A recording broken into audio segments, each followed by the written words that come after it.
lunes,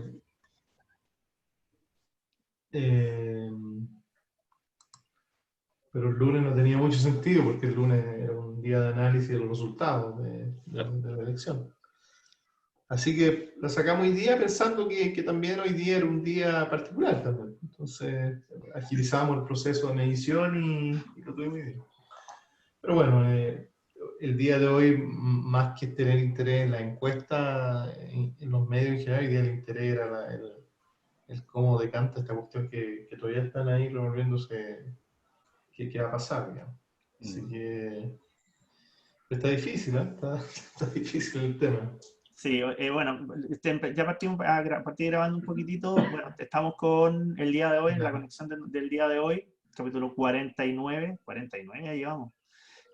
Con Ramón Cavieres, él es director de Activa Research. Estamos también además con Jorge Valenzuela, periodista que nos ha acompañado anteriormente. Bueno, Marcel y yo, que somos los estables en esta especie de videocast que hacemos normalmente.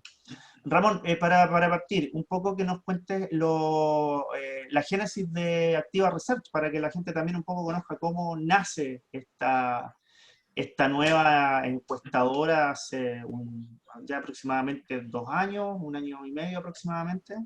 Ramón. No, Activa tiene 12 años ya. 12 años. 12 años, claro.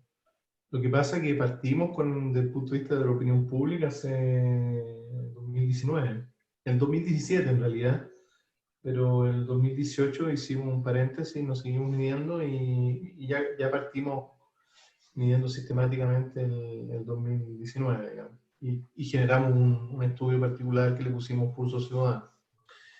Pero es una empresa que tiene 12 años, la formamos en 2009, y los socios de Activa trabajamos durante muchos años en Ipsos Chile. Nos tocó introducir Ipsos en la década del 2000, introducir Ipsos en Chile. Y bueno, en 2009 yo con 3 socios más tomamos la decisión ya de emprender, que era una cosa que teníamos ganas de emprender y armamos Activa. Activa esencialmente es una empresa de investigación comercial privada. Nuestros clientes son el segmento privado, ya, bancos, retail, telecom, pero también trabajamos con Chilecom, hacemos estudios con el Estado. Y tenemos un área de public affairs, de opinión pública, porque también nos gusta el tema de opinión pública y creemos que una empresa de investigación de alguna manera tiene que tener relevancia, tiene que tener presencia también en los medios. Entonces, por eso creamos este estudio que se llama Pulso Ciudadano. Pero con la principal característica que es un estudio súper independiente, el estudio financiado por nosotros. Nosotros tenemos nuestro corazón político, pero el estudio es un estudio que tratamos que sea lo más objetivo que no sea tendencioso, ¿bien? Y esto lo cuidamos mucho en la forma de hacer las preguntas, la redacción, los temas, etc. Y no tenemos financiamiento de nadie y rara vez hacemos un estudio a un partido político. Es un tema que nos cuidamos porque no nos gusta tener nuestra independencia. Y bueno, partimos en 2019, cuando lanzamos el estudio a los medios, no nos pescó nadie el primer mes, después el segundo mes nos pescó un medio, tercer mes otro medio, y a poco andar así un estudio que ha ido tomando presencia, digamos. Creíamos también que era importante que la opinión pública en Chile no estuviera concentrada en una sola empresa, que más o menos la agenda la marcara solamente los resultados de una empresa, sino que creemos que mientras más estudios serios existan, es mejor, porque los estudios, son investigaciones, se pueden equivocar, tener márgenes de error, tienen variabilidad. Entonces, en la medida que tú tenés más mirada, creo que hay más aporte y hay más concentración. Hoy en día en Chile creo que hay buenos estudios que están dando vuelta. Antiguamente Chile estaba muy concentrado en un solo estudio, que era el CEP, después la DIMAR, ¿no? Claro. Bueno, después partió CADEM por mucho tiempo, que estuvo solo, pero después apareció Criteria, estamos nosotros, hoy día está Data Influye también, que es otra encuesta. Y creo que hace bien, en la medida que sean encuestas serias, me refiero, que exista seriedad respecto a que uno explique la metodología que utiliza, la técnica que utiliza, etc. Y bueno, y también se ha enfrentado frente a los medios también. No todos los medios te difunden, porque cada medio también tiene su agenda editorial, tiene su estructura. Pero creemos nosotros que hemos ido logrando una transversalidad en los medios que nos han ido divulgando.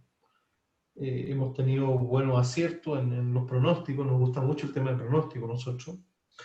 Y hemos andado bastante bien, salvo en este de ahora, que lo único que estimamos en esta medición de la elección del fin de semana fue el votante probable, qué porcentaje iba a votar, y estuvo fuera de rango la estimación que hicimos, digamos. Pensábamos que iba a votar entre un 46 y un 54, y votó un 43, digamos. Ahí se nos anduvo corriendo la brújula.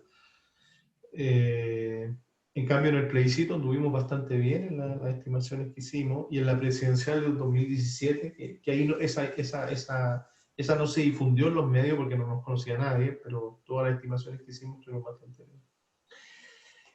Y nuestro estudio, con la particularidad que es en base a panel online, es un método no probabilístico, y ahí es un cuestionamiento que nosotros hacemos a que no necesariamente porque sea no probabilístico tú no puedes hacer alguna representación de un universo, digamos.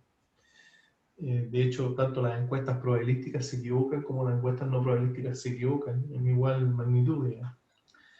Entonces, da para tesis, digamos, desde el punto de vista estadístico, justamente, de que por qué una encuesta, por ejemplo, la del CEP, que es una encuesta probabilística del año 2017, pero falló muy mal en sus pronósticos frente a determinados candidatos. O la misma encuesta académica del año 2017, siendo una muestra no probabilística en ese caso, también falló bastante. Y nosotros, mediante muestras no probabilísticas, hemos andado bastante bien.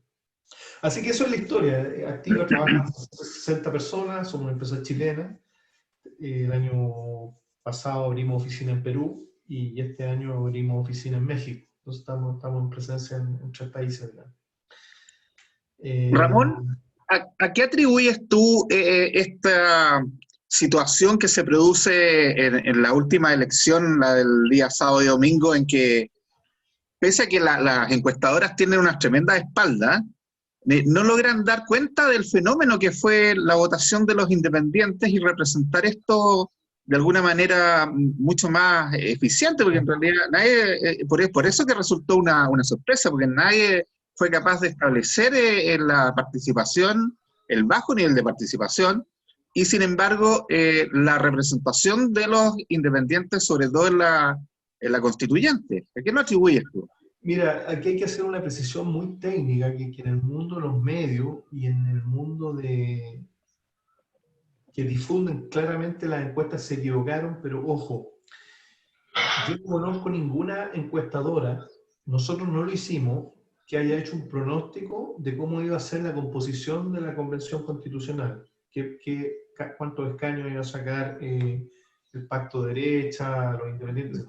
Porque para hacer eso, la única forma de hacerlo desde el punto de vista de investigación es que tú tenías que hacer un muestreo por cada uno de los distritos. Yeah. Y hacer un muestreo por cada uno de los distritos es mucha plata. Es carísimo. Y tenías que tener buenas muestras. Nosotros no lo hicimos por eso, obviamente, porque es imposible, ¿ya? Todos los pronósticos que se dieron a conocer, de analistas, etcétera, yo presumo que fueron pronósticos más bien, que yo le llamé, me entrevistaron de la segunda el otro día, que fueron tincómetros nomás, que fueron miradas a vuelo, que tomaron datos de cómo habían sido la distribución de las senatoriales anteriores, de las diputados anteriores, y tiraron un tufómetro.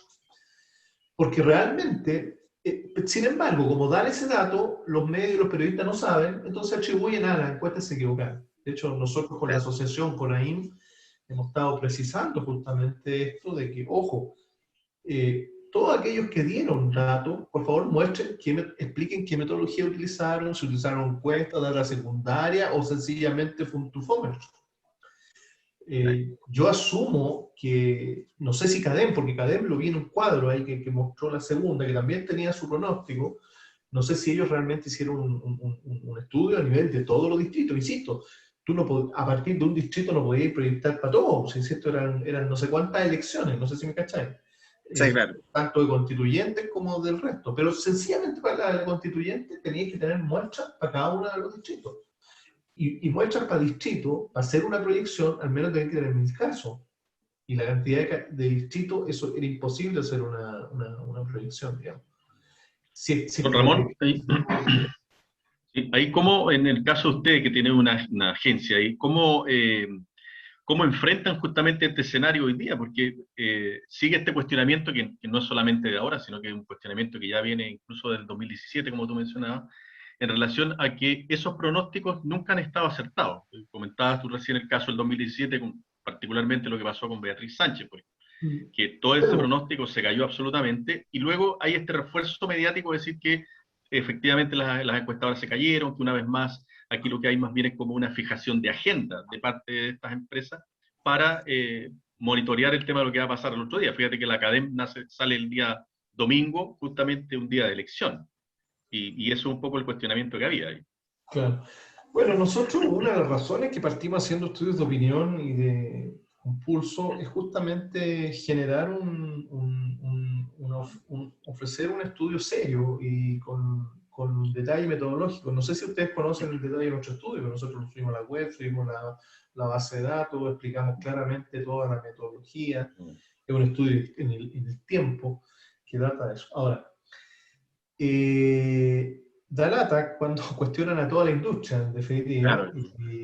y sobre todo por aquellas empresas que tienen más branding, en definitiva. Pero nosotros nos hemos ido tomando un espacio y me da la idea que la imagen que tenemos de los distintos clientes que trabajamos nosotros, que nos consideran una empresa seria, digamos, seria, por sobre todo seria, y que hemos tenido buena precisión. Nosotros para esta elección particularmente hicimos pronóstico para la Municipalidad de Providencia, nos contrató una de las candidatas, digamos, en la elección municipal, y el pronóstico que hicimos fue certero, en respecto... Ahora, eso es privado, eso yo no difundo, eso, pero fue certero, digamos. Y para la primera vuelta y segunda vuelta de la presidencial de 2017, el estudio que hicimos fue para un privado también, que nos contrató un banco de inversión a nivel regional, y los pronósticos que hicimos fueron certeros también. Pero certero, me refiero, corrieron muy pocas veces. Fíjate que para el plebiscito, nosotros de los 3 pronósticos que había que hacer, que era qué porcentaje iba a votar, qué porcentaje apruebo y qué porcentaje convencional, de los 3 dimos 2 muy precisos, y uno se nos corrió el tejo, que nosotros estimábamos que iba a votar del orden del 83% el apruebo, y bueno, terminó votando el 78%, ¿no? Ahora, en términos de magnitud es la misma, 83, 78, 80, 20. Siendo que habían empresas que te hablaban de un 70-30, de un 65-35, nadie hablaba de esa magnitud, digamos. De hecho, una vez me entrevistaron de 24 horas en Matías Río, en Televisión Nacional, y el gallo me miró con una cara de rara. Yo le dije, mira, este autor podría estar entre 80-85 para la prueba. Me dijo, chuta, me decía, pero eso es una locura. Me dijo, bueno, es lo que nos está dando en términos técnicos, matemáticos, estadísticos. Pero bueno, como en todas las cosas, uno, en la medida que una encuestadora se puede equivocar y se equivoque sistemáticamente, y si esa encuestadora es muy conocida, tiene mucha difusión en el medio, bueno, echamos todo en el saco. Pero... Ahí había algunos que mencionaban, ¿no?, que era como súper difícil calibrar un poco el tema de los errores, en esto que tú mencionas de la medición y el procesamiento justamente de datos después. ¿Se debe un poco a eso, tal vez, a que estas otras más grandes, que son las que tienen mayor notoriedad, están ahí justamente dando la hora en estos momentos? Hay mucho, mira, yo no sé cuál es el perfil de ustedes, si entienden temas estadísticos, entiendo que sí, pero hay mucha ignorancia desde el punto de vista técnico, metodológico respecto a las encuestas, mucha ignorancia, pero porque es un tema muy técnico también. Entonces, cuando publican resultados, no saben, los medios no saben precisar primero si es probabilística o no probabilística, no saben precisar el margen de error realmente, cuándo se aplica, no se aplica, o cómo leer un margen de error. rara vez hablan de las diferencias estadísticas. La encuesta nuestra es una de las pocas que muestra diferencias significativas, no sé si la han visto, sobre todo de todos los indicadores de tendencia que nosotros mostramos, que hacemos análisis de significancia estadística. Te dicen Piñera aumentó, pasó de, no sé, de 10 a 11 y dicen aumentó, pero ahí viene ya la tendencia que cada medio a veces le da, pues si basta un punto para publicar una buena noticia, no sé si me entendí, basta que baje un punto para publicar una noticia que es mala. Es una actividad que tiene ese tema. Yo creo que se ha ido avanzando, pero hay desconocimiento por parte de los medios, de los periodistas, de cómo leer adecuadamente una encuesta. Y a veces da mucha lata porque también, por ejemplo, ustedes se acuerdan de la encuesta Numen, una encuesta argentina que decía que iba a ganar el rechazo. Pues, imagínate, y fue una encuesta que tuvo una cobertura pero fantástica. Pasó a ser como la encuesta más importante de opinión pública en Chile en un determinado momento, ¿no? Y le publicaban los datos, y nosotros, bueno, de nuestra asociación decíamos, pues esto es loco, si eso no va a ser así, digamos. Sí, pero por ejemplo, un poco en defensa, porque nosotros nos dedicamos a la proyección, básicamente. Bueno, tú nos sigues en cuantitativa y nos entrega además el estudio. Yo lo he dicho incluso en este mismo videocast, a mí me gusta mucho tu encuesta porque presenta todos los parámetros estadísticos que se tienen que presentar en una encuesta. Es cosa de compararla con las encuestas norteamericanas de buena calidad. Pero es curioso, por ejemplo, en el caso de cuando apareció esta encuesta Numen de Argentina, yo me comuniqué con la gente de Numen. Y fue muy chistoso porque los tipos me dijeron, en realidad nosotros tenemos una división que es como de atención al cliente o una cosa por el estilo, pero nosotros nos dedicamos al ámbito educacional en línea. Inmediatamente me di cuenta que en realidad esto era una cosa totalmente mal hecha y tanto así que cuando nosotros tuvimos que hacer la proyección de los números del plebiscito, no lo incluimos. Bueno, a mí me pareció serio porque yo con hay un portal que se llama 3/5, lo ubican, ¿no? Y que me parece bien que existan estos consolidadores de encuestas, me parece bien que existan. Pero también, si tú consolidas encuestas, tenés que consolidar cosas que efectivamente sean serias. Entonces, 3/5 en ese minuto consolidaba la encuesta Numen. Entonces, obviamente le salía cualquier distorsión, y no sé cómo lo calibraba después. Sin embargo, 3/5 a mí no me gusta su modelo, porque no hace una diferencia entre segmento votante probable o no probable, digamos. Entonces mezcla peras con manzana en su pronóstico que hace. Que en eso no puedes trabajar con votante probable y no probable, porque al final estás trabajando en un caso estás trabajando con la numeración, perdón, con los datos directos, y con el otro caso tú haces una modelación. Claro. Y ese otro elemento, por ejemplo, hoy día yo creo que una de las cosas que nosotros hemos ido imponiendo en Pulso, sobre todo los pronósticos, que ya los medios entienden lo que es el votante probable. Para el caso chileno, que tenemos votación voluntaria, que no es lo mismo que analizar el resultado del total muestra, que analizarlo de quienes tienen alguna probabilidad de ir a votar, digamos, efectivamente. Y ya sabemos, ya por historia, ¿no?, al momento de la votación no te vota el 100% del electorado, porque te votará el 30, 40, 50, dependiendo del tipo de elección. Ya lo acabamos de ver el fin de semana. Y cambian harto los resultados. Por eso nosotros mostramos los dos datos, digamos. Mira, esto es lo que pasaría a 100% de la población, de lo que viene a toda la población, y esto es lo que pasa en un segmento de votante probable, que es un algoritmo que nosotros calculamos. Que lo vamos ajustando, porque vamos aprendiendo. No es lo mismo un plebiscito que una elección municipal, que una elección presidencial, primera vuelta, segunda vuelta, y que una constituyente. Esta particularmente fue una mezcla rara. Entonces, a eso es lo que atribuimos nosotros, que proyectamos que iba a andar del orden de, nos da el 50% el algoritmo que nos calculamos, con esa variabilidad del intervalo de confianza, ¿no? Pero salió 43. Entonces, ahí te das cuenta, pues, bueno, que es complejo el tema del voto voluntario, digamos, porque en ciencia social En investigación social hay tres cosas que te afectan cuando tú quieres comparar el estimador con el parámetro, o estimar un parámetro a partir de un estimador. Primero, que la investigación social no es una ciencia exacta. Lo que uno investiga es comportamiento, y no porque yo te diga hoy día voy a ir a votar mañana, no porque yo te lo diga, tú necesariamente vas a ir a votar mañana, porque van a pasar muchas cosas entre ese periodo de tiempo. Segundo, los instrumentos no son precisos. Aquí no estamos hablando de una pesa, de kilogramos, de metros. No, aquí estamos hablando de actitudes, percepciones, y los instrumentos que uno hace son escalas de medición de actitud, etcétera, que tienen variabilidades. Y tercero, la medición influye de respuesta, que ese es otro elemento. La gente, cuando se siente investigada, adopta esta posición de lo correcto o del deber ser, digamos. Claro.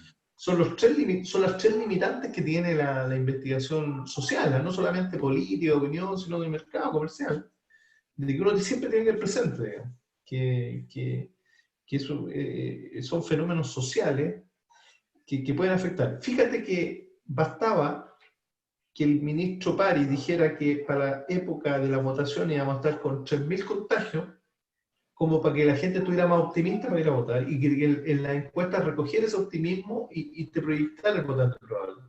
Pero faltara que 2 días antes los contagios empezaron a ser 6.000, 5.000, 6.000, imagínate cómo te impacta eso en la conducta.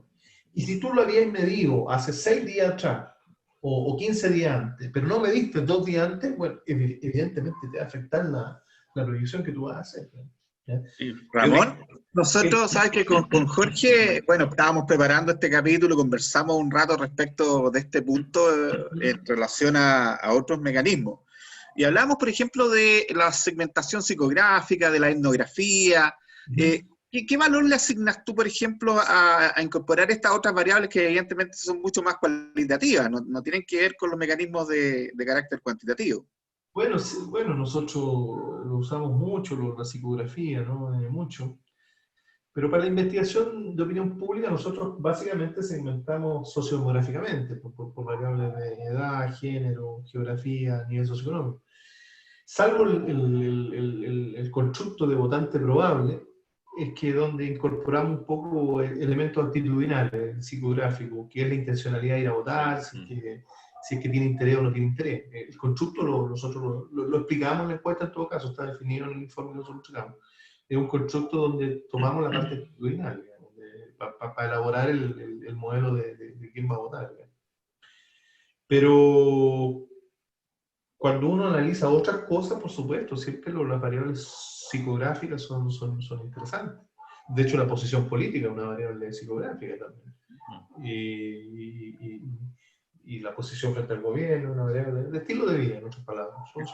De hecho, no sé si ustedes han visto el informe nuestro, nosotros creo que somos uno de los pocos que segmentamos la información, pero... Sí, no, sí, está súper ordenadita además.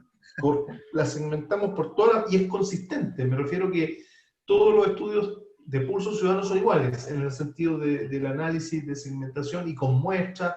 Nosotros explicamos cuánta muestra tiene cada segmento, que es proporcional, después que la ponderamos. Yo analizo el resto de las encuestas de nuestra competencia y no lo hacen, ¿no? Y no lo hacen. Ahora, a los medios eso no les interesa. A los entendidos, quizás como ustedes, lo notan y por eso nos llegan los comentarios de que seria tu encuesta, que viene, te puede equivocar o no en un pronóstico, pero detrás hay un método estandarizado.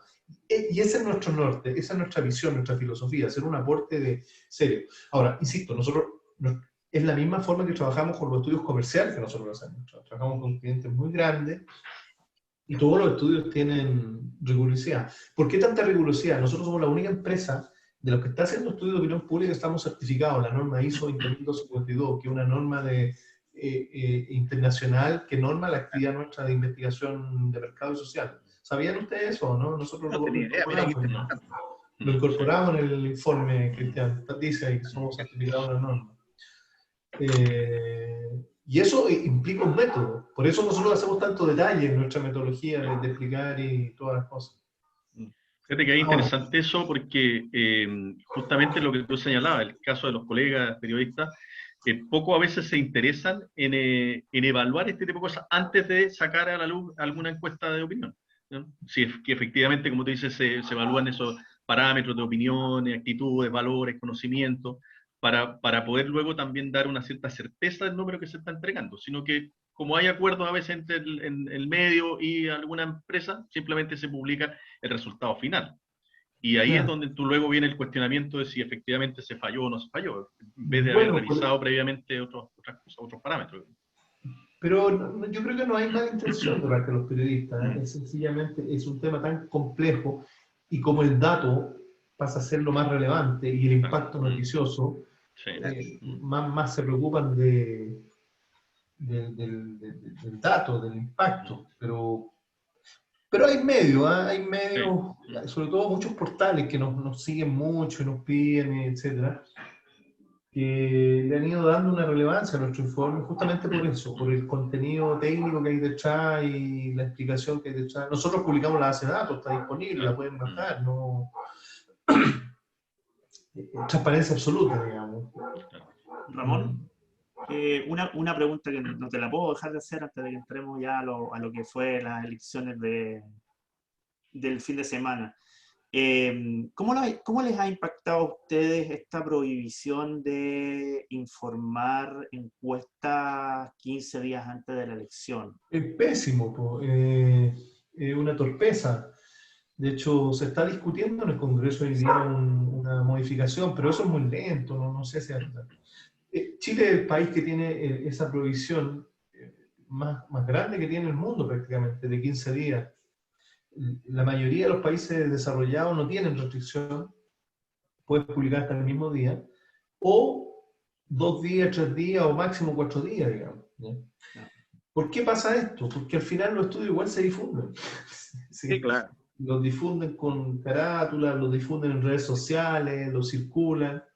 Y hoy en día uno se cuestiona, ¿qué incide más? ¿El resultado de un estudio o incide más hoy en día un Twitter de un líder de opinión refiriéndose a un candidato, etcétera, o la misma noticia que sale, etcétera? Entonces es un absurdo, sobre todo con redes sociales hoy en día, no tiene mucho sentido. Ahora, y de que impacta, por supuesto. Medir a 15 días no es lo mismo que medir a 2 días, 3 días. Okay. Sí. Nosotros igual medimos igual a 3 días, 2 días, pero no lo difundimos medio, lo difundimos internamente nosotros justamente para aprendizaje, porque el fenómeno cambia. Pues si al final en investigación social y en tema electoral cambia absolutamente. No sé si vieron las votaciones de la primera vuelta peruana, impresionante cómo cambiaron. Sí. Que salió primero, el comunista, ¿no? ¿Cómo se olvidó? Pero Castillo. En 4 semanas se pegó una avanzada impresionante. Y en los últimos 3 días, pero fue una locura. Pero eso también, Ramón, tiene que ver también con una crítica que también hacían los mismos peruanos, o la prensa peruana, o la gente de los medios, que las encuestas peruanas se centraron mucho en Lima y en ciudades más grandes, y Pedro Castillo empezó a permear un poco prácticamente a la finalización de su campaña en esa zona. Entonces, yo recuerdo que las últimas encuestas que nosotros modelamos, y Pedro Castillo nos empezó a subir, pero no alcanzó la votación que tenía, las últimas encuestas le daban máximo un 8 o 9%, y terminó teniendo casi un 17, un 19%. Claro. No, sí, también le fue una sorpresa, pero lo que te quiero decir es que el pronóstico electoral debe ser una de las cosas más difíciles de pronosticar, porque la decisión del voto va cambiando. ¿No? Hay un gran porcentaje de la población que llega a la urna y en ese minuto de repente toma una decisión. Nos pasa más seguido de lo que creemos. Claro. Y más creo con este escenario que teníamos, con esos tremendos listados donde la gente, algunos finalmente ponían cualquier dato ya para no seguir leyendo de hecho, esa tremenda cartón. Ahora, mira, yo soy investigadora, mi profesión más que ser analista político, que bueno, participo en estas cuestiones porque, por el estudio, pero yo por sobre todo soy investigador, me refiero que llevo 30 años trabajando en research y entiendo bastante bien y me gustan todos los temas estadísticos, análisis, todo. Es parte de mi performance, de lo que hago. Entonces conozco muy bien todos los métodos probabilísticos, no probabilísticos, por etapa, multietápico, todas esas cosas, digamos. Sin embargo, he llegado a la conclusión, sobre todo en los últimos 5 años, que el método online, aún siendo no probabilístico, es un muy buen método. El método online. Por todas las limitantes de lo que tienen las encuestas face-to-face, que por más que sea probabilística, hoy día tener una buena representación de una encuesta en hogar es muy difícil. Encuesta en hogar. Imagínate la cantidad de condominios que tú no puedes entrar, la cantidad de edificios que no puedes entrar. ¿A qué hora ubica una persona en el hogar? Entonces, las tasas de no respuesta no deben ser muy altas, de no respuesta. Tendría que hacer la encuesta los fines de semana, pero con la seguridad y la delincuencia, ¿quién le abre la puerta a una persona hoy día que te golpea para aplicar un cheque? Entonces, tenía ese trade-off, ¿no? En cambio, la encuesta online, con conformación de paneles, tú sobrepasás eso. Tenía otras limitantes, pero creo que las limitantes online son menores a las limitantes que tienen la encuesta face-to-face, porque hacer encuestas face-to-face en hogares, por acceso, por seguridad, por tiempo, por disponibilidad, por desconfianza, es muy complejo. Y por el sesgo del encuestador, que es otro elemento. El encuestador genera un sesgo de simpatía, y eso nosotros lo hemos medido. No es lo mismo porque tú cuando votas solo. Entonces una encuesta online representa mejor eso, la soledad frente a la pregunta. Y además el uso, no siempre el encuestador usa bien las tarjetas en face-to-face, de mostrarte las alternativas, cerrado, etc. En cambio la encuesta online te da la capacidad de mostrarte igual como tú votas, te muestra la papeleta. La peor encuesta para mí es la telefónica, que tiene una limitante de que tú no tienes ductilidad de mostrar. Tú le tienes que leer los candidatos, por ejemplo, si no es espontánea, si es una encuesta con lista cerrada, ¿ya? Tú le tienes que leer. En cambio, en online tú le mostraste nomás los candidatos. Y la face-to-face también le mostraste los candidatos. Son tecnicismos que me han llevado a la mía conclusión que por qué en el mundo hoy en día se usa mayoritariamente encuestas online y por qué los mejores pronósticos son encuestas online versus otros métodos, por estas cosas. Por eso está en etapa la tesis técnica, que como un método no probabilístico podría ser mejor que un método probabilístico. Fíjate que en esta pasada, creo que el hecho de que haya sido telefónica alguna, o la mayoría de ellas justamente por el tema de la pandemia, se fijó en ese fenómeno, porque además, imagínate, telefónicamente, darle la cantidad de preguntas que hay ahí, ya a la quinta pregunta al encuestado se le olvidó la primera, y por lo tanto va a dar cualquier otra respuesta. En algunos distritos, ¿cuántos candidatos habían? Claro. Imposible. Entonces era imposible poder medir fielmente, que alguien pida una respuesta. El encuestador te hace la encuesta igual. Claro. ¿Me cachai? En cambio, online, tú le mostráis. Claro. Y queda mucho más fijo ahí cuando lo muestras que cuando lo vas nombrando, o sea, mencionándolo sin verlo, y ahí era no, y uno de los errores que se generaron. Perdonen hoy lo técnico, pero yo no voy en el plano técnico, pero el nombrarlo genera un sesgo. Claro. Decía la voz, etc. Sí, claro. Sabemos que los encuestadores, ser encuestador no es una cosa que tú quieras. El ser encuestador no es una profesión. Es un trabajo, un oficio que porque llegaste, porque nadie quiere ser encuestador. Entonces, te encontré capacitar a los encuestadores y que el encuestador haga bien la pega cuesta mucho. Claro.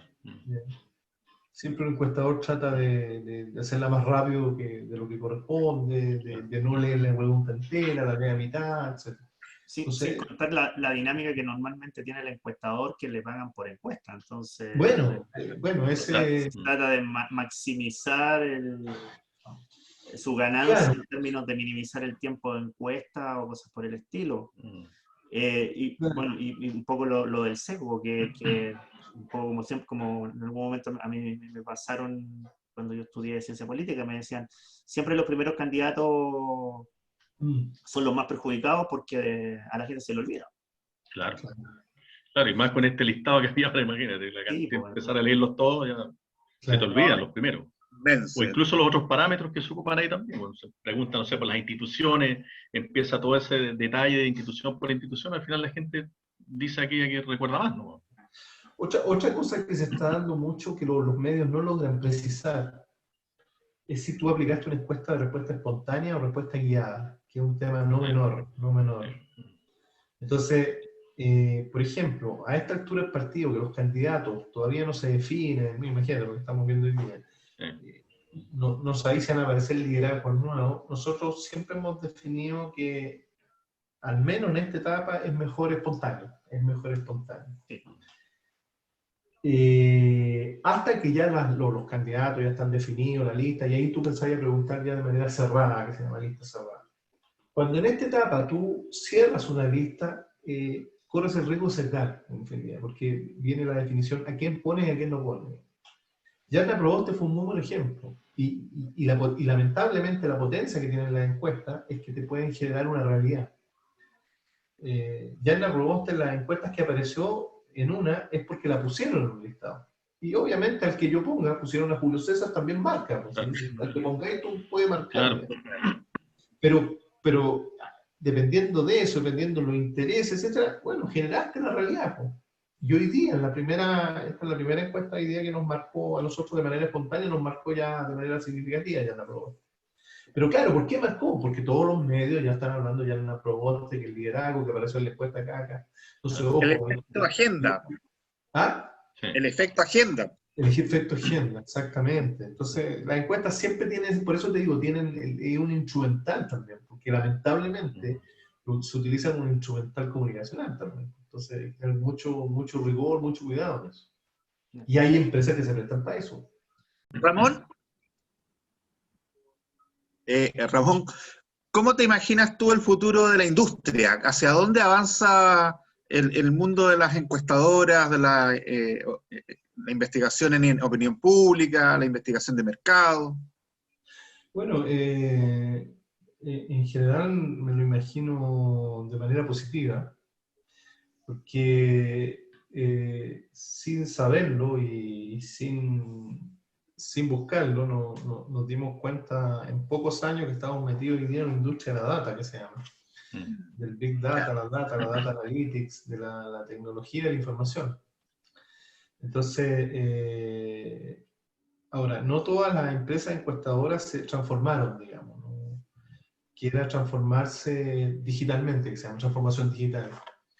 Entonces, hoy en día la data que se llama es el nuevo petróleo, el oro negro, digamos, de las empresas. Hoy día se han dado cuenta que la data, el Big Data, las plataformas, el Machine Learning, la inteligencia artificial, todo tiene que ver con data.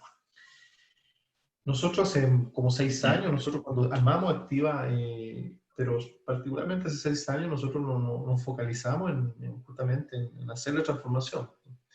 Y nosotros, toda nuestra investigación, en el 80-90% es investigación digital, ¿ya?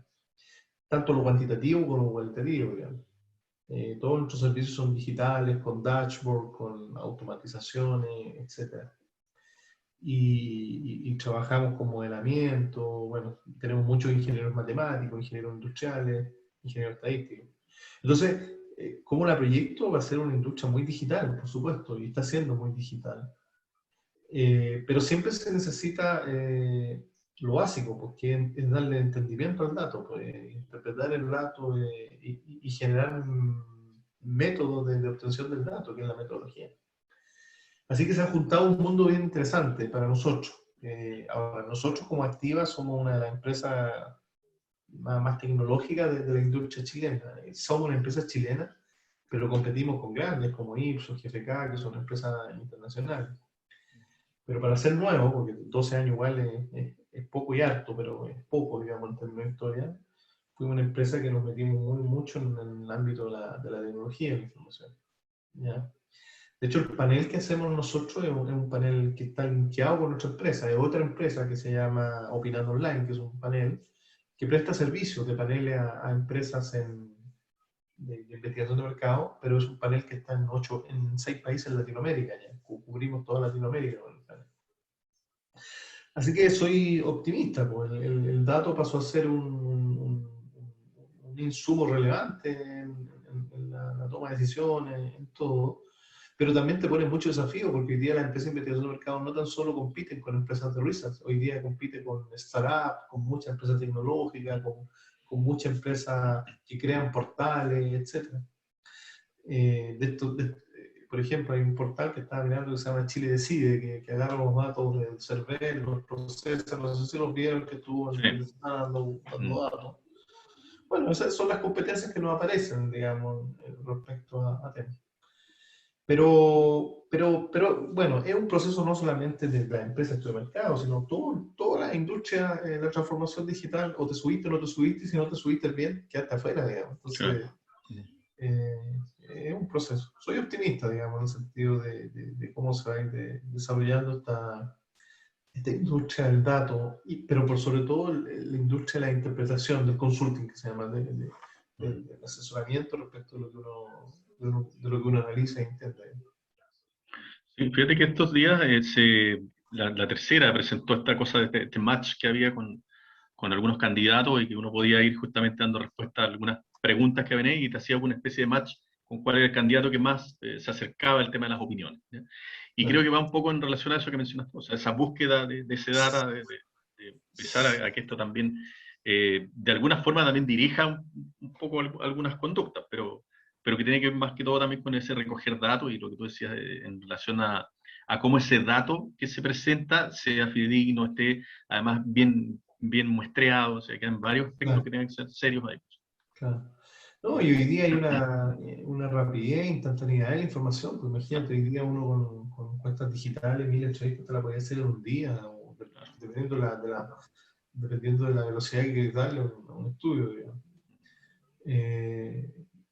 Yo no sé, porque cuando partí trabajando en el año 90, hacer 1000 entrevistas, de partida casi no se hacían 1000 entrevistas, es muy raro, los estudios eran 300 entrevistas, ¿sí? Pero con 200 entrevistas te demoráis 2 semanas de campo, ¿no? O aún los estudios de opinión que lo hacen en campo, te puede demorar 2 semanas, pero cuando tú hacías estudio de opinión, 2 semanas ya pasó la vieja, no sé si me cacháis. El CEP, por ejemplo, que es un estudio probabilístico, que se le da mucha relevancia en Chile, pero el CEP te presenta un desfase pero increíble, ¿no? Te presenta datos que midió hace como 3 semanas atrás o 4 semanas atrás, y la opinión pública es un continuo, como cualquier variable que uno mide. Entonces lo que pasó ayer no necesariamente lo que pasó hoy día, ya la película puede ser ya corrido hace rato. Claro. La investigación online, digital, una de las ventajas que te permite la mayor instantaneidad de ir entendiendo el comportamiento. Ahora, eso le pone una origen, pero nosotros, por ejemplo, Pulso es un estudio súper automatizado. Nosotros terminamos la última encuesta y nos demoramos nada en tener el informe. En términos de procesamiento, validación, ponderación y despliegue automático en un software que tenemos que nos genera las gráficas y ese tipo de cosas. Pero eso igual requiere revisión, Por supuesto. Ramón, Jorge, Marcel, para que lo veamos un poquito, desde cada uno de sus miradas, de sus particulares miradas. ¿Cómo interpretan lo que pasó el fin de semana? ¿Qué pasó? A ver, ¿qué pasó? Pasó una debacle, evidentemente. Una debacle, las piezas del tablero las patearon, aquí patearon la mesa, se cayó todo, y evidentemente que esto reformula lo que va a ser el panorama político a los próximos años. Y en eso obviamente no tiene que ver con la técnica, no tiene que ver con la metodología, tiene que ver probablemente más con las actitudes, con los intereses de la población, ¿eh? En eso hay que ser súper claro y preciso, ¿no? ¿Te fijas? Yo creo que ahí vamos a estar un periodo en que hasta que se instale, por ejemplo, la constituyente, todos los días recibiendo nueva información, las opiniones de los constituyentes, la presencia de los mismos en los medios, particularmente en los matinales, que es donde la gente hoy en día más parece que se informa. ¿No? Así que vamos a tener que poner mucha atención. Yo creo que el aporte aquí de lo cualitativo va a ser muy importante, porque la técnica lo vamos a poder capturar a través, evidentemente, de la investigación de mercado, la investigación de opinión pública, pero esa sutileza probablemente que tiene el cambio en la actitud, el comportamiento, en la opinión de la población se va a dar principalmente en este periodo, antes de la instalación de la constituyente. Lo estamos viendo, estamos a horas de poder inscribir en este caso las primarias, y no se sabe con quién va a terminar compitiendo probablemente cada uno de los candidatos. A lo mejor terminan compitiendo con Macri, con Kirchner, no sé, con Castillo, con la Keiko Fujimori. No sabemos, ¿te fijas? Está tan diluido, está tan, de alguna manera, predeterminado el escenario, que va a ser difícil poder llegar a algún tipo de precisión. Eso es lo que yo veo a partir de lo que sucede el fin de semana. Oye, mira, lo que sucedió el fin de semana, a mí me cierra el círculo nomás, desde el punto de vista de lo que pasó en el estallido social. Esto es consistente con lo que pasó en el estallido social, digamos. La representación de los independientes, la lista del pueblo, el desastre que tuvo la lista de derecha, es concordante con el nivel de aprobación que tiene el presidente. Por lo tanto, estallido social y resultado del plebiscito de octubre tiene una historia, un hilo conductor común, pues, hay un relato común, pues, una gran disconformidad de la población por demandas ciudadanas por mucho tiempo, etcétera, poco leída por los políticos de todos los colores, poco leída, poco entendida, que terminó lamentablemente en un estallido. Después, un 80% de la población te ratificó que quería cambiar esta cosa, con ignorancia o sin ignorancia respecto a qué implica realmente cambiar una constitución, pero un 80% dijo que quieren cambiar esta cosa. Y bueno, lo que pasó acá es que un porcentaje no menor se fue a aquellas listas que le proponían algo que era distinto a lo establecido y a lo que habían visto en toda la historia, digamos. Entonces, es un círculo que me cierra muy bien. Entonces, a mí me sorprende, en definitiva, que la miopía de los medios, sobre todo, y ciertos analistas, de sorprenderse de eso. Si tú analizás, era obvio que la lista, sin hacer ningún estudio, que la derecha era muy probable que sacara menos un tercio. Pues, si un 20% nomás había votado por el rechazo, hay trasvasije de votos, por supuesto, no todo, pero era concordante, no es algo tan... Entonces ahí viene la miopía de cómo se leen, ya sean los estudios, cómo se lee, cómo se entiende la realidad, cómo se entiende el contexto real que va pasando. Hasta hace poco, particularmente en nuestro estudio, que fue uno de los primeros que empezó a decir que Piñera tenía niveles de aprobación muy bajos, digamos, que al principio nos cuestionaban mucho. Y en la realidad, pues, sí, el nivel y ese nivel de aprobación más allá de la aprobación representa algo, pues, representa una inconformidad muy grande. Yo predecir el estallido social es muy difícil, los estallidos sociales no se predicen, pasan, ¿no?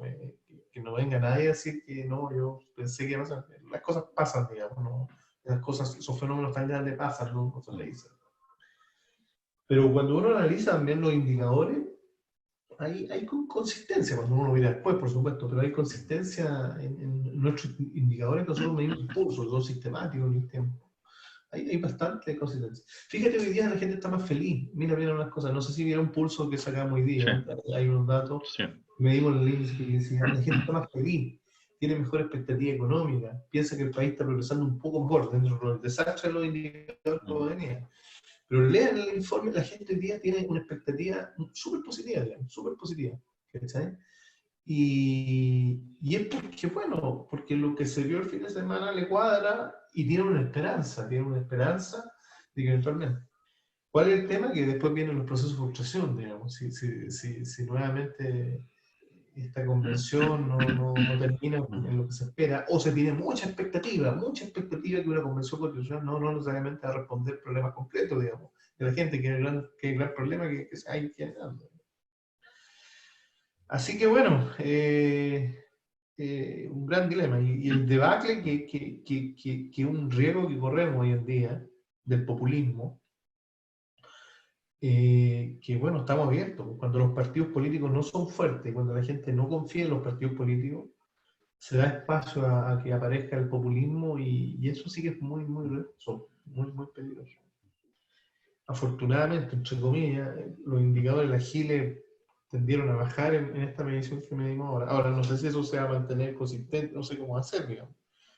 Pero ojalá los partidos políticos o las coaliciones, no sé, pues, un país necesita, una democracia necesita partidos políticos fuertes, digamos. Ahora, esperemos que eso se dé, digamos.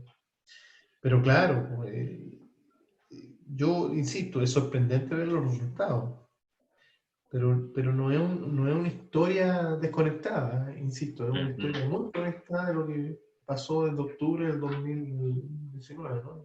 De octubre del 2019 a lo que pasó ahora. Sí, fíjate que yo, haciendo ahí unos recuentos un poco de lo que ha ido pasando en nuestro país, el tema de esta desafección que hay, el tema de las instituciones, viene del año 96. Y siento que hoy día todavía la clase política siga señalando que no, esto no lo vio venir, de que tenemos que conectarnos más. Son todos discursos súper repetidos desde esa época, desde el 96, cuando ya se hablaba de la desafección de las personas hacia las instituciones, el descrédito de las instituciones. Y creo que entonces acá, como tú bien señalas, yo también creo que hay una miopía de parte de los partidos políticos. Creo que esto más bien refleja el tema de la partidocracia que tenemos en nuestro país, y esa miopía de los partidos políticos es no leer, y además, por otro lado, de seguir con estos dinosaurios de la adivinación nomás, pues, de esa proyección, ¿no? El otro día leía todos estos vaticinios que dio Pepe Out, por ejemplo, que lo invitaban a varios programas como el artífice de la proyección, claro, el gurú. El gurú, claro. Y claro, o sea, un descalabro. Entonces quiere decir que efectivamente esa opinión se basa justamente en ese tincómetro del que comentábamos, en esa cosa de la guata, ¿no? A mí me tinca, me parece. O lo otro que repiten muchos políticos, no, es que a mí la gente se me acercaba y me decía. No. O yo en mi recorrido por el país la gente me dice. ¿Te fijas? Y creo que ahí hay un gran error y una gran miopía en solamente dejar eso a esa percepción y no ir a la data que tú comentabas. O sea, hoy día es mucho más necesario ir a la data para poder tener una visión más clara y no solamente a esa percepción que se me acercaron 3 señoras y me dijeron que yo era el mejor candidato. Entonces, eso indica que yo tengo un alto poder de votación. Y lo otro, como decíamos, claro, y seguir con esa explicación de que no, que parece que la gente ya no cree en los partidos, cuando en realidad todas las encuestas dieron un 2, 3, 4% de credibilidad a los partidos. Fíjate que cuánto era el porcentaje de personas además inscritas en los partidos, era muy, muy menor en relación a la totalidad de la población, por lo tanto a la población votante. Entonces era solamente hacer una proyección más bien real y no una proyección idílica de lo que podía venir. Entonces creo que ahí lo que hay más bien es una lectura errada de parte de los partidos políticos. A mí me entrevistaron en un par de medios preguntándome esto de cuál era la proyección de nosotros respecto a cómo iba a ser la constitución. Y le dije que no tengo datos de eso, que no lo puedo hacer. Es decir, se puede hacer, yo le dije, pero nosotros no nos damos recursos. ¿Sí? Claro. No sé si el Estado lo habrá hecho, el gobierno, o algún partido político, o algún sector lo habrá hecho, digamos. Pero para hacer, insisto, eso, tú te decís tomar un muestreo de cada uno de los distritos y por agregado sacar después los cálculos con sistema TON y toda la estructura que se da. No. Así que, claro, esa miopía que tú planteas, bueno, está hace mucho tiempo, el atribuirse que es ser dueño de lo que pasa en una situación, en el contexto de la opinión pública. Bueno, y ahí viene lo importante de tener buenos estudios de opinión, estudios serios, que es lo que te permite ir conociendo con márgenes de error, con variabilidad, pero te permite ir armándote una idea.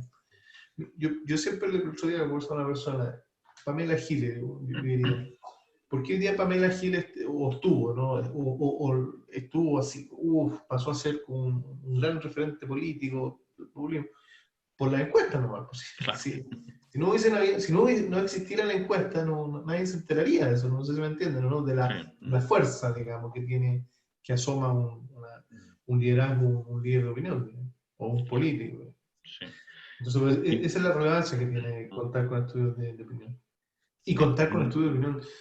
Chile está viviendo bueno, en todo el mundo, pero esto de tener estudios sistemáticos con cierta frecuencia es bueno, digamos, es bueno. Es bueno, a veces malo también, a veces los gobiernos o los partidos se transforman en encuestitis, que todo lo hacen en función de eso, también es un problema. Y sobre todo aquellas encuestas que te forman realidad, como te decía.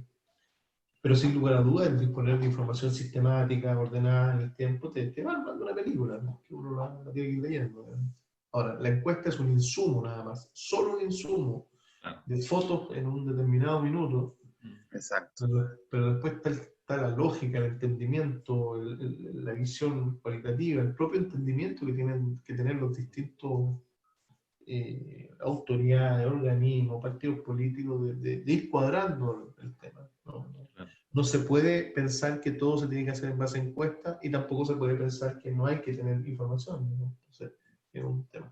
Pasa lo mismo en el sector privado, ¿eh? Las decisiones que toma un ejecutivo no es solamente en base a lo que le hizo un estudio, digamos, sino que empieza a jugar otras cosas también en las decisiones.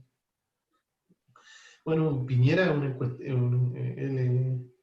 él es un mirador de encuestas, pues él es un obsesionado con la encuesta, pues se maneja, que ha sido el gran problema que tiene el gobierno, que la gestión tiene que ver con en función del resultado de la encuesta, ¿no? Lo cual es un problema.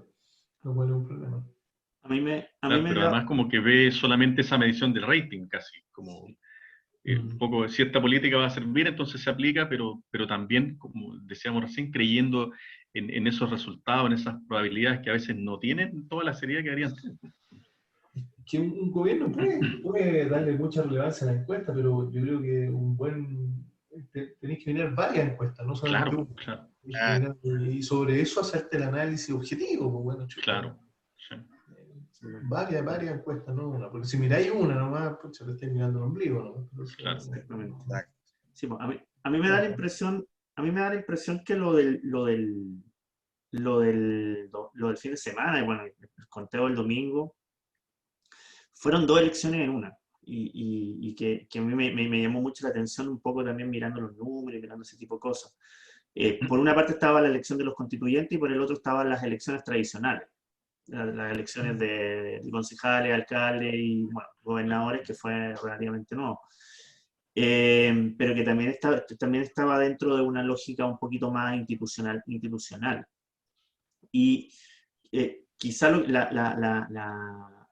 que llama la atención es que cuando tú abriste el abanico de posibilidades, el abanico de candidatos, el abanico de personas que se podían postular, se te desordenó todo. Se te desordenó todo y aparece una lista del pueblo que tiene 28 constituyentes, 48 constituyentes independientes, prácticamente 30 y tantos independientes que fueron por partido, que no necesariamente responden a la lógica partidista. Por ejemplo, estoy pensando en Agustín Esquella, que se presenta por el Partido Liberal, pero que yo creo que tiene poco del ideario del Partido Liberal actual, frente a lo que, por ejemplo, fueron las elecciones más tradicionales. Yo estuve comparando un poco la de los constituyentes con las de concejales, y la de concejales sigue manteniendo una estructura relativamente homogénea a lo que estábamos viendo anteriormente, cerca del tercio de la derecha, el 30%, 29%, partidos que en este momento están en la UTI, como la democracia cristiana, siguen teniendo una cantidad de votos no comparable a las anteriores, pero sí tampoco despreciable. Entonces, aquí es donde a mí me viene la pregunta, porque, y la tiro un poco también porque lo tenemos a Ramón, y ahí probablemente él podría tener una idea de lo que podría haber pasado. Votó poca gente. De hecho, yo pensé que iba a votar más o menos la misma cantidad de gente que va a ir para el plebiscito. Más o menos entre un 48 y un 53%, que fue lo que vimos la vez anterior. Pero votando la misma gente se desarma el abanico. Entonces la pregunta que a mí me queda es, ¿votó la misma gente por alternativas distintas o hubo un recambio de gente donde salió gente del sistema y entró una nueva que votó por estos nuevos constituyentes? ¿Qué creen ustedes? A mí me surgió esa duda. Yo creo que un poco lo segundo que tú planteas.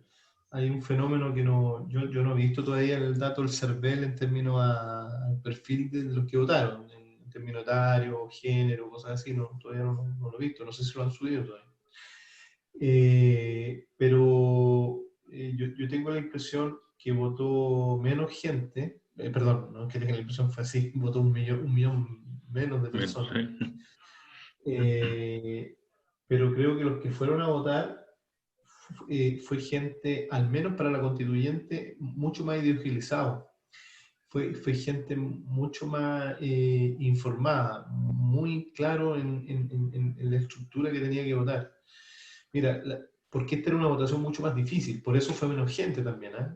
Nosotros en el pulso preguntamos por qué no fue a votar, lo dan en el informe por allá.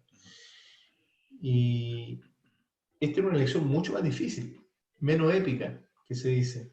La otra era dicotómica, pues, aprueba o rechazo, y tú le pones una épica, y las elecciones presidenciales también le ponen una épica, porque hay etc. Pero acá había que entrar a pensar, pues. Primero, por la cantidad de lectores, la cantidad, que el sistema, que esto, que la paridad, que esto. Entonces la gente se confunde, se enreda. Había mucha gente que todavía no tenía claro si tenía que elegir uno o dos por paridad, etcétera, etcétera. Entonces, todas esas cosas lo hacen más complejo.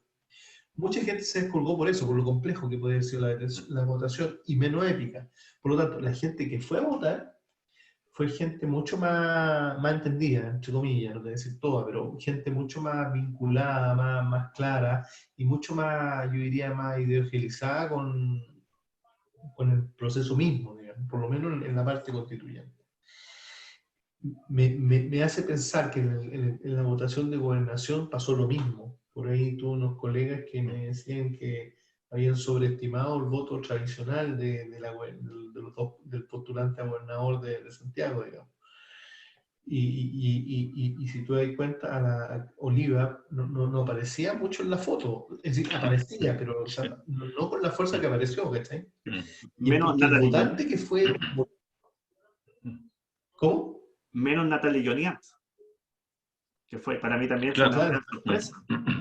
Bueno, ese otro ejemplo, se da que la Parotti iba a ser la segunda, o que Orrego casi más o menos que podía estar muy cercano al 40%. Entonces fue un perfil de gente distinto, yo diría, distinto. Y aquí se me olvidó el nombre de tu otro colega, pero Marcel. Con un perfil psicográfico distinto. Que a lo mejor en composición de edad, a lo mejor lo mismo, de género, no sé, pero quizás con una orientación de estilo de vida distinto, más orientado a lo que se jugaba esta elección, en términos, etc. Yo diría que eso hizo lo que tú planteas, que marcó esa diferencia, sobre todo en el tema de constituyente. En mi opinión, es lo que yo pienso. No, yo ahí fíjate que coincido en el hecho de que este votante estaba bastante más informado y más desafectado, como decíamos, del tema partidario, mediático, porque si no, imagínate, hubiesen salido todos esos otros personajes, o salieron algunos, pero no fue la totalidad, digamos, se perdieron algunos, incluso estos representantes de cúpula. Muchos hablaban de que en el caso de Mesina, acá en Santiago, que el de las Nomas AFP, o la Bárbara Figueroa, que aparecía por el tema de la CUT, y sin embargo no lograron ninguna posibilidad dentro de la constituyente, siendo personajes públicos. Pero ahí empieza a jugar esa información del votante, pues el que está más desafectado, no porque este pertenece a las cúpulas, o no porque este es solamente una carita de la televisión, y fueron quedando todos esos atrás. Fíjate, entonces yo también coincido en que hay un tema de un votante distinto hoy día, y que demográficamente y psicográficamente es diferente, tiene características diferentes, y que ahí no pusieron acentos justamente los propios partidos. Y por eso menos gente. Claro. Y por eso, entre otras cosas, digamos, no claro, la unidad, pero menos gente, porque era una votación más difícil. Sí, claro. Por logística y por pensé que por el tiempo que tenéis que dedicarle. Claro. Así que bueno, pero es lo que se da. Por eso es tan importante cuando uno, volviendo, perdón que tome el tema técnico, pero cuando uno hace el pronóstico, el caso chileno que tiene voto voluntario, es crucial que tenga buen pronóstico de qué porcentaje va a votar, digamos, porque si no, fallaste. se te va a ir a la espalda cualquier pronóstico. ¿No? Sí. Ya, y un poco para ir cerrando, porque ya llevamos harto rato y se nos ha pasado el tiempo bien, Sí, sí, a mí Pasó volando. bien rápido. Una pregunta para todos, para los tres. ¿Qué se viene? Se nos viene una primaria que hoy día se está definiendo si en algunos casos va y en otros casos va, no va, se viene la presidencial, se vienen las parlamentarias. ¿Cómo lo ven? ¿Cómo lo ven en función de lo que pasó este domingo y lo que está pasando incluso hoy día? Bueno, es un año electoral, un año que el gobierno ya se acabó en términos de protagonismo. Al gobierno del presidente Piñera lo que le queda es administrar nada más. Administrar el tema de la pandemia, administrar el crecimiento económico, pero creo que tiene poco margen para tratar de poner una agenda legislativa relevante, sobre todo el tema de pensiones, no veo que tengan la capacidad de hacerlo. Y va a ser, el año ya va a estar concentrado en dos grandes temas. El tema presidencial, que ya está presidencializado el país ya.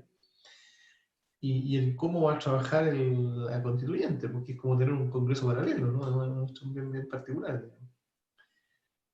Y esto va a condicionar que el próximo gobierno, el que salga, va a ser un gobierno que alguien lo comentó, esto no es una opinión mía, pero la comparto, que va a ser un gobierno como de transición también, como de administración nomás, porque es un gobierno que va a estar condicionado sin que esté la nueva constitución definida, y en la medida que no esté la constitución definida es difícil desarrollar un gobierno también, si no hay constitución. ¿Sí? Entonces va a ser un gobierno bien particular el próximo gobierno que se elija. ¿Sí? Entonces, en términos de su desempeño. Yo creo que falta mucha agua que pase por debajo por el puente, ¿no? En términos de candidaturas presidenciales. Yo creo que hay mucha, como todos comentan, está muy líquido todavía, por mucho que hay liderazgos bien claros, Jadwe, no sé, Lavín, pero creo que pueden pasar cosas de aquí después que terminen las primarias, digamos, presidenciales.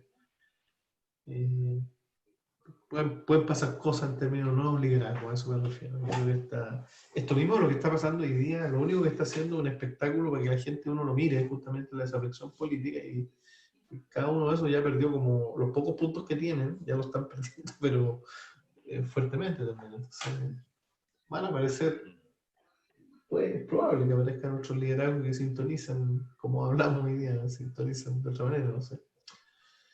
Es sorprendente el ejemplo, y a mí me sorprendió los liderazgos que yo no conocía, la gente que salió elegido en Maipú como alcalde, que salió elegido en Santiago, en Viña. Impresionante cómo pueden emerger de manera válida y de manera correcta liderazgo desde abajo hacia arriba, desde el asunto. Porque uno de los problemas que tiene la política chilena es que la hacen corta los políticos. Entonces, lo primero que buscan es un liderazgo conocido, que da lo mismo a donde venga. Y ya tenemos llenos de ejemplos, ¿no? La alcaldía de Maipú, etc. Entonces, cuando la hacen corta, porque está claro, un liderazgo en la medida que sea conocido tiene más vínculo rápido, ¿no? Pero el trabajo bien hecho es un trabajo más largo y silencioso. Y eso es una cosa que me llamó la atención. Y no descarto, insisto, no sé si para esta elección, pero la próxima, que vengan cosas como esa, que serían muy positivas, digamos, que te sorprendís del liderazgo que nacen desde abajo. ¿Verdad? Eso. Sí, yo creo que en esta oportunidad, o lo que se viene, es como un derribamiento de varios mitos. ¿Ah? Y, por ejemplo, el mito de los 3/3 Hace rato. ya está fuera, ya no más. Desde el 18 de octubre ya, y en función de lo que han ido haciendo los partidos, el mismo Congreso y lo que va a ser esta misma constituyente, ya está derribado ese mito de los 3/3. Y por otro lado, ese mito que comentaba Ramón también, que tiene que ver como las cúpulas de poder imponen a ciertos personajes. Y creo que hoy día el tema ahí como que se invierte un poco y comienzan a surgir otros liderazgos. Y de hecho yo creo que esta elección va a ser bastante parecida a las que tuvimos en algún momento, donde había candidatos comunistas, humanistas, demócratas cristianos, cada uno de su propia parcela, y luego el tema de la definición en la segunda vuelta. Porque ninguno tampoco de los que ya están quiere soltar un poco esa prerrogativa. Imagínate, enfrentar a Jadwe con Boric va a ser complejo. Claro. Porque ambos sectores, hoy día el Partido Comunista sigue manteniendo alrededor de un 5% de su electorado histórico. Y en cambio a lo mejor Boric podría tener un poco más, pero eso no está definido. Lo que pasa hoy día con la Paula Narváez, que ya se instaló también y tampoco va a querer bajarse. ¿Sí? Hay varios que ya no lo van a hacer, y lo más probable es que este tema tengamos una papeleta también bastante mayoritaria, y que a lo mejor pueda surgir por ahí también otro liderazgo. Yo creo que la Yasna Proboste le han hecho varios llamados ya que tiene que salir al salvataje de la democracia cristiana. Entonces, tampoco si es que ella llega en algún momento a aceptar bajo las presiones de los jerarcas del partido, tampoco la van a bajar, y por lo tanto eso va a ampliar un poco ese espectro de electorado. Pero creo que es eso, es como el fin de varios mitos ahí, como decíamos en el tema de la política, este mismo mito de pensar de que toda la gente opina, y todo lo que opine, eso efectivamente va a dar un buen resultado para un candidato. Correcto. Mira, yo creo que se va a instalar nuevamente esta idea de Chilezuela, pero la reacción de la población va a ser distinta. Yo creo que de alguna manera la presencia de los independientes ha instalado también un nuevo relato. Eso es bien importante en términos de lo que viene. Creo que ahí hay que ponerle atención desde la perspectiva de la comunicación política y las implicancias que va a tener entonces en esta siguiente etapa. Buen punto, ¿eh? Yo no tengo... Este votante que votó en esta elección de la constituyente es un votante no ingenuo ya. Sí. Entonces, creo que es buen punto, ¿eh? Buen punto. Y de hecho la discusión que uno está viendo, que ya te lo compraste una vez, pero no sé si te lo vas a comprar 2 veces o 3 veces, digamos. Entonces, por supuesto.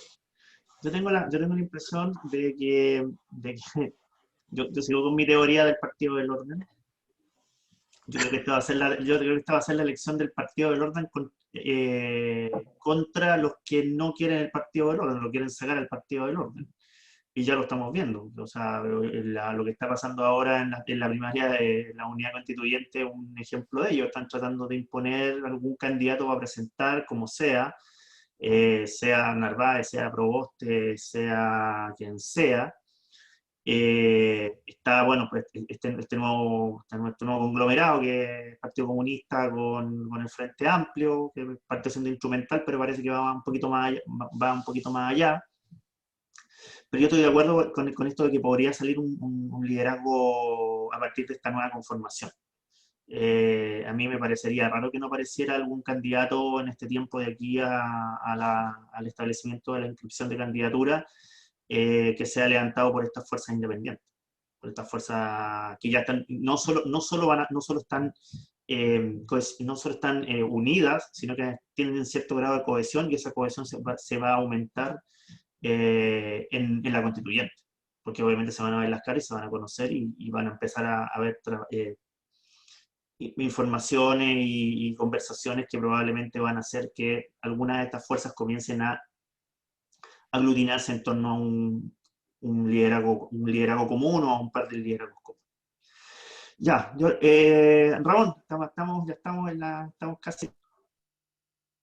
Hicimos el haber aceptado esto. Creo que esta ha sido una de las conexiones que más hemos disfrutado, porque hemos hablado de varias cosas. Hablamos de la encuesta, hablamos de cómo impacta este tema, de cómo está la industria también, y un poquito repasando lo que pasó en Chile. Así que te agradecemos, te dejamos invitado para más adelante, si es que quieres asistir a nosotros, y que nos promociones también, para que nosotros también seamos una forma de poder aportar al debate. Muchas gracias. No, gracias a ustedes, pues, siempre se agradece. Me gusta participar harto en estas cosas.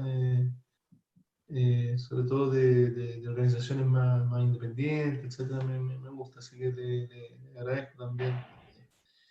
Y le agradezco también que nos difundan nuestro estudio también en sus análisis que hacen, en sus grabados, así que fantástico. Cualquier cosa que necesiten, atento, pues, y a disposición. Listo. Muchas gracias, Ramón. Gracias, Ramón. Muchas gracias, también. Ramón. Que nos sigan en el canal, que nos sigan en Cuantitativa también, que sigan Activa Research, Sí. para que vayan saliendo cuando van saliendo los análisis y no solamente las encuestas. Así que muchas gracias, Ramón, y nos vemos pronto. Chao, que estén muy Chao, bien. chao. Chao, gracias. Chao, Ramón. Gracias a Jorge Chao. también.